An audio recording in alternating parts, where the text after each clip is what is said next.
नमस्कार, सुजस बुलेटिन में आपका स्वागत है। मैं हूं आपके साथ शेखर पारिक। एक नजर हेडलाइंस पर। मुख्यमंत्री श्री भजनलाल शर्मा ने किया जयपुर अंतर्राष्ट्रीय हवाई अड्डे के नवीनीकृत टर्मिनल 1 का उद्घाटन।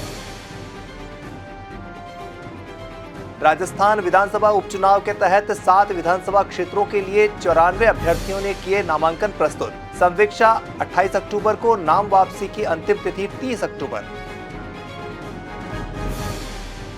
आज हर्षोल्लास के साथ मनाया गया गंगानगर जिले का स्थापना दिवस। नशा मुक्त गंगानगर अभियान के तहत दिलाया नशा मुक्ति का संकल्प।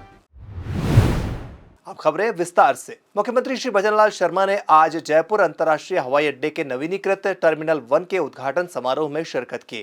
कार्यक्रम को संबोधित करते हुए मुख्यमंत्री ने कहा कि नया टर्मिनल हेरिटेज स्वरूप में विकसित किया गया है। श्री शर्मा ने कहा कि जयपुर हवाई अड्डे के अनुमानित यात्री भार में वार्षिक वृद्धि के साथ टर्मिनल 1 का उद्घाटन हवाई अड्डे की समग्र क्षमता को बढ़ाने में एक महत्वपूर्ण मील का पत्थर है।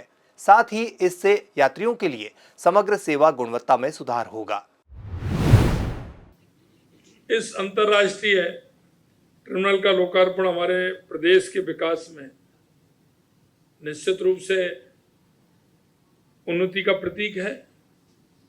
ये राजस्थान का पहला अंतर्राष्ट्रीय टर्मिनल है, भरपूर सुविधाओं वाला है। यात्रियों को बेहतर सुविधा इसमें मिलने वाली है और आज इसका उद्घाटन होना भी हमारे लिए लाभदायक रहेगा, क्योंकि आप सभी को पता है कि दिसंबर के महीने में 9, 10, 11 दिसंबर को राइजिंग राजस्थान होने वाला है। ग्लोबल इन्वेस्टमेंट समिट हो रहा है, तो निश्चित रूप से पूरी दुनिया के मेहमान अधिकतर कुछ यहाँ आने वाले हैं, तो निश्चित रूप से उसका लाभ भी हमें यहाँ मिलेगा। मुझे अवगत करा है कि जयपुर हवाई अड्डे की यात्रा क्षमता मौजूद 65 लाख है, जो आने वाले सालों में बढ़कर 3 करोड़ 80 लाख होने वाली है। यह बहुत अच्छी उपलब्धि है। अगर ये होती है तो निश्चित रूप से राजस्थान को बहुत बड़ा से फायदा भी मिलेगा। राज्य में अंतर्राष्ट्रीय पर्यटन को बढ़ावा भी मिलेगा। प्रदेश में व्यापार उद्योग को गति मिलने से आर्थिक विकास की समृद्धि भी होगी और विकसित राजस्थान का जो हमारा संकल्प है निश्चित रूप से वो भी पूरा होगा। प्रदेश के 7 विधानसभा क्षेत्रों में उपचुनाव के लिए शुक्रवार को नामांकन के अंतिम दिन तक कुल 94 अभ्यर्थियों ने नामांकन पत्र प्रस्तुत किए हैं। मुख्य निर्वाचन अधिकारी श्री नवीन महाजन ने बताया कि दौसा में सर्वाधिक 21 उम्मीदवारों और सलूंबर में सबसे कम 7 उम्मीदवारों ने नामांकन किया है। श्री महाजन ने बताया कि 94 अभ्यर्थियों की ओर से प्रस्तुत नामांकन पत्रों की कुल संख्या 118 है, जिनकी संवीक्षा सोमवार 28 अक्टूबर को संबंधित रिटर्निंग अधिकारी द्वारा की जाएगी। नामांकन वापस लेने की अंतिम तारीख 30 अक्टूबर है। उन्होंने बताया कि विधानसभा उपचुनाव के लिए ईवीएम के माध्यम से मतदान 13 नवंबर को होगा और मतों की गिनती 23 नवंबर को की जाएगी। श्री महाजन के अनुसार भारत निर्वाचन आयोग के निर्देशानुसार अभ्यर्थियों के नामांकन पत्रों के साथ प्रस्तुत किए गए शपथ पत्र आयोग के मोबाइल ऐप केवाईसी और मुख्य निर्वाचन अधिकारी राजस्थान की वेबसाइट पर अपलोड किए गए हैं। कोई भी नागरिक और आम मतदाता इन शपथ पत्रों में अभ्यर्थियों की शैक्षणिक योग्यता, चल अचल संपत्ति और आपराधिक रिकॉर्ड की जानकारी प्राप्त कर सकते हैं। मुख्य निर्वाचन अधिकारी ने बताया कि संबंधित अभ्यर्थियों को अपने आपराधिक रिकॉर्ड की जानकारी आगामी 31 अक्टूबर से 11 नवंबर के बीच 3 बार स्थानीय समाचार पत्रों और समाचार चैनल में प्रकाशित या प्रसारित किए जाने की आवश्यकता है। प्रदेश में पहली बार हनुमानगढ़ जिले में राजकीय विद्यालयों की रैंकिंग तय की जाएगी। ये जिले की शिक्षा व्यवस्था में अनूठी पहल होगी, जिससे विद्यालयों की शिक्षा गुणवत्ता और छवि में सुधार आएगा और प्रतिस्पर्धा को भी बढ़ावा मिलेगा। जिला कलेक्टर श्री कानाराम ने नवाचार को लेकर जिला शिक्षा विभागीय अधिकारियों को पैरामीटर शीघ्र तय करने के निर्देश दिए हैं। जिला कलेक्टर ने शुक्रवार को पीएम श्री राजकीय विद्यालयों की समीक्षा और जिला निष्पादन समिति की बैठक ली। उन्होंने कहा कि रैंकिंग के लिए पायलट प्रोजेक्ट में जिले के 16 पीएम श्री राजकीय विद्यालयों को लिया जाए। इसमें विद्यालयों के शिक्षण और अधिगम, संसाधनों का उपयोग, स्वच्छता, सह शैक्षणिक गतिविधियों और शिकायत निवारण सहित विभिन्न बिंदुओं को शामिल किया जाएगा। रैंकिंग में विद्यार्थियों की संख्या, उपस्थिति, परीक्षा अंक, शिक्षक की उपस्थिति, विद्यालय के नवाचार, पेयजल, शौचालय व्यवस्था और सांस्कृतिक कार्यक्रम भी शामिल किए जा सकते हैं। जिला कलेक्टर ने बताया कि सभी क्षेत्रों में उत्कृष्ट प्रदर्शन करने वाले विद्यालयों को जिला स्तर पर सम्मानित भी किया जाएगा। शिक्षा विभाग द्वारा पैरामीटर्स तय करने के बाद मूल्यांकन के लिए पोर्टल भी बनेगा। मुख्य जिला शिक्षा अधिकारी श्री पन्नालाल कड़ेला ने बताया कि बैठक में निर्देशों के बाद विभागीय स्तर पर जल्द कवायद शुरू की जाएगी। अजमेर रोजगार कार्यालय और राजकीय औद्योगिक प्रशिक्षण के संयुक्त तत्वावधान में शुक्रवार को राजकीय औद्योगिक प्रशिक्षण संस्थान माखोपुरा अजमेर के परिसर में रोजगार सहायता शिविर का आयोजन किया गया। कार्यक्रम के मुख्य अतिथि विधानसभा अध्यक्ष श्री वासुदेव देवनानी ने कहा कि रोजगार प्राप्त करना जीवन का एक अंग है। कौशल, नियोजन और उद्यमिता विभाग ने आशार्थियों को रोजगार प्रदान करने के लिए नियोजनकर्ताओं को आमंत्रित किया है।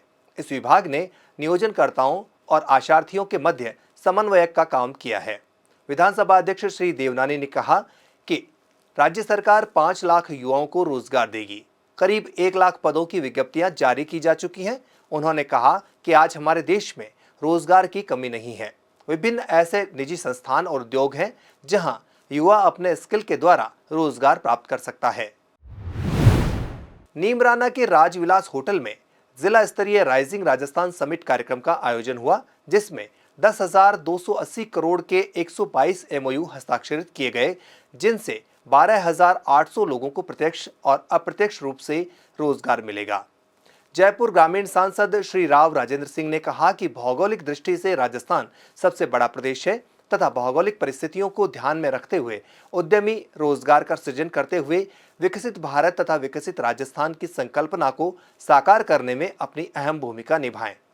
संभागीय आयुक्त श्रीमती रश्मि गुप्ता ने अपने उद्बोधन में वाटर हार्वेस्टिंग तथा वाटर रिचार्ज सिस्टम की महत्ता को समझाते हुए सभी उद्यमियों से अपील की कि वे अपने स्थापित उद्यम में वाटर हार्वेस्टिंग सिस्टम जरूर स्थापित करवाएं।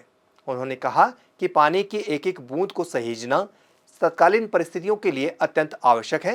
रीको क्षेत्र में स्थापित उद्योगों के लिए रीको द्वारा इस विषय पर गंभीरता से काम प्रारंभ किया जा चुका है। रीको को क्षेत्र के अलावा सामान्य इलाकों में भी वाटर हार्वेस्टिंग की संरचनाएं विकसित की जाएंगी। मुख्यमंत्री श्री भजनलाल शर्मा की मंशा को साकार करते हुए राइजिंग राजस्थान समिट ने ग्रीन एनर्जी की तरफ कदम आगे बढ़ाते हुए ऊर्जा ग्लोबल लिमिटेड संस्थान द्वारा राइजिंग राजस्थान समिट के तहत 4,200 करोड़ रुपए का MOU किया गया, जो मुख्य रूप से electric scooter, lead acid battery, lithium ion battery तथा सोलर पैनल का निर्माण करती है। मुख्यमंत्री श्री भजनलाल शर्मा की मंशा है कि राजस्थान में ग्रीन एनर्जी आधारित उद्योग स्थापित हों। उसी कड़ी में एक और कदम आगे बढ़ाया गया है। और चलते चलते गंगानगर जिले का स्थापना दिवस आज हर्षोल्लास से मनाया गया। स्थापना दिवस के उपलक्ष्य में आयोजित 3 दिवसीय गंग महोत्सव के दूसरे दिन गंगा सिंह चौक पर जिले के संस्थापक महाराजा गंगा सिंह को श्रद्धापूर्वक नमन कर पुष्पांजलि दी गई। इसके बाद शिवपुर हेड पर हवन यज्ञ कर पूजा अर्चना की गई। सर्वधर्म प्रार्थना सभा में धर्म गुरुओं ने जिले की खुशहाली की कामना की, जबकि अतिथियों की ओर से महाराजा गंगा सिंह की स्मृति में बनाए गए म्यूजियम का अवलोकन किया गया। इस बीच पर्यटन विभाग की ओर से लोक कलाकारों ने सांस्कृतिक कार्यक्रमों और लोकगीतों की प्रस्तुतियों से समा बांध दिया। मौके पर अतिथियों और उपस्थित जनों ने नशा मुक्ति का संकल्प भी लिया। इसके बाद शिवपुर हेड पर हवन, पूजा अर्चना और सर्वधर्म प्रार्थना सभा का आयोजन किया गया। जिला कलेक्टर डॉक्टर मंजू एवं पुलिस अधीक्षक श्री गौरव यादव ने हवन और पूजा अर्चना की। स्थापना दिवस कार्यक्रम में पर्यटन विभाग की ओर से लोक कलाकारों ने सांस्कृतिक कार्यक्रमों और लोकगीतों की प्रस्तुतियां दी। आओ नी पधारो हमारे देश से शुरुआत करते हुए लोक कलाकारों ने मोर बनायो रसिया, सतरंगी राजस्थान सहित एक से बढ़कर एक लोकगीतों और लोक नृत्यों की प्रस्तुतियां देकर समा बांध दिया। मौके पर अतिथियों और उपस्थित जनों ने कलाकारों की प्रस्तुतियों की सराहना की। जिला परिषद की राजीविका की ओर से ग्रामीण हाट में खिलौने, हैंडीक्राफ्ट और फूड स्टॉल लगाई गई। मौके पर जिला प्रशासन और पुलिस की ओर से संचालित नशा मुक्त गंगानगर अभियान की ओर से उपस्थित जनों को नशा मुक्ति का संकल्प भी दिलाया गया। तो आज के सुजेस बुलेटिन में इतना ही। कल फिर होगी आपसे मुलाकात। तब तक के लिए नमस्कार।